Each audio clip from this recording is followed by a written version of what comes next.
स्वागत है आप सब लोगों का। अब हम देखेंगे बूटस्ट्रैप में प्रोग्रेस बार्स का उपयोग कैसे किया जाता है।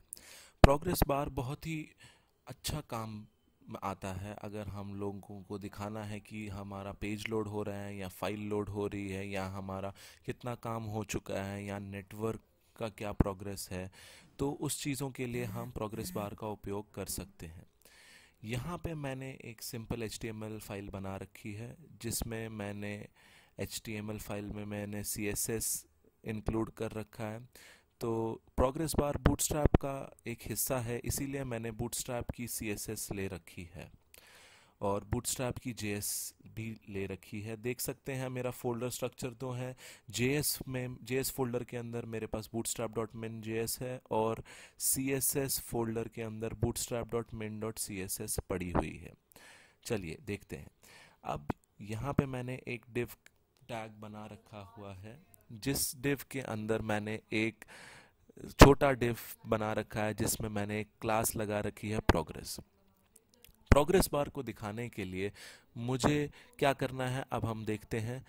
देखिए, प्रोग्रेस बार का उपयोग करने के लिए सबसे पहले मुझे जो क्लास लेनी पड़ेगी वो है प्रोग्रेस डैश बार, यानी कि बूटस्ट्रैप का क्लास इसमें जुड़ जाएगा और roll equals to progress bar. किसी भी प्रोग्रेस बार को दिखाने के लिए मुझे ये दोनों चीज़ें करनी ही पड़ेंगी।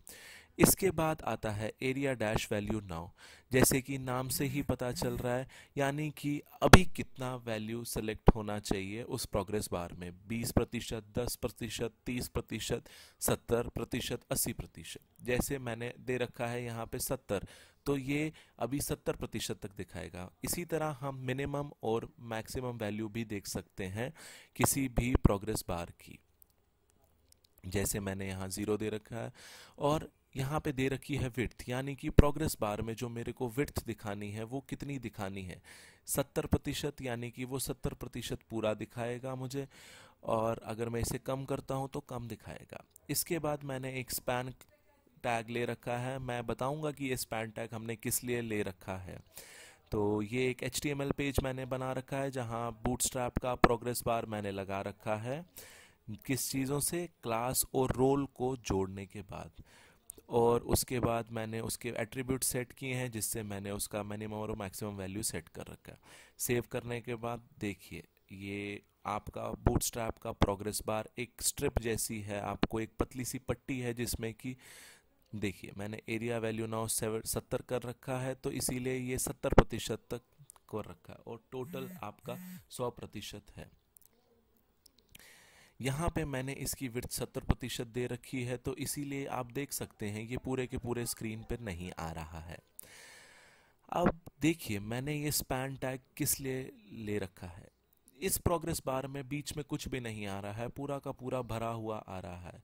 इस पे कोई भी टेक्स्ट नहीं लिखा हुआ है। अगर मुझे इस प्रोग्रेस बार के ऊपर कुछ लिखा हुआ दिखाना है तो मुझे एक स्पैन टैग लेना पड़ेगा जिसमें किसी भी क्लास का उपयोग नहीं करना है मुझे। देखिए मैंने एक स्पैन ले रखा है जिसके अंदर मैंने लिखा हुआ है 70% कंप्लीट और इसको मैंने लोड किया। देखिए अब इस प्रोग्रेस बार के अंदर लिखा हुआ है 70% कंप्लीट। तो जो भी टेक्स्ट हमें इसके अंदर देना है वो हम स्पैन टैग के अंदर लिख सकते हैं। अब दूसरे प्रकार का प्रोग्रेस बार, लेबल वाला हमने पढ़ दिया। इसके बाद आता है कलर्ड प्रोग्रेस बार, यानी कि रंगीन प्रोग्रेस बार। हमें पता है कि बूटस्ट्रैप में प्रावधान है क्लासेस को जोड़ने से कलर का उपयोग करने का, इसीलिए हम वही चीज़ प्रोग्रेस बार पे भी लगा सकते हैं। अगर हम प्रोग्रेस बार में एक क्लास और जोड़ दें, प्रोग्रेस बार डैश सक्सेस की, तो सक्सेस मतलब हरा कलर, यानी कि ग्रीन कलर। तो अभी देखिए ये नीला दिख रहा है क्योंकि ये डिफ़ॉल्ट है।